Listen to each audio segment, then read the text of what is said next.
El panda Simón. El panda Simón y el bosque encantado.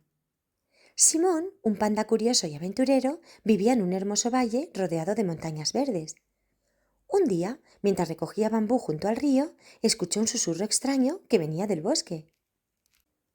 «Simón, ven al bosque encantado», decía una voz suave. Aunque tenía un poco de miedo, su curiosidad fue mayor.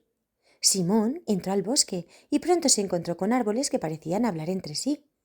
Uno de ellos, un viejo roble, le dijo: «Oh, Simón, hemos estado esperando a alguien como tú.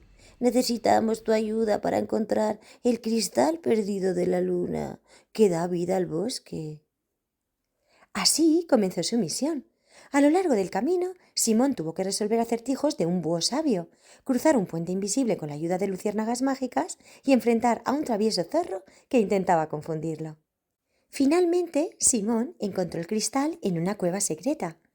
Al devolverlo al bosque, todo volvió a brillar y los árboles y animales lo aclamaron como su héroe. «Siempre serás bienvenido aquí, Simón», dijo el roble. Autor: José Pardal. Narración: Coral Bravo.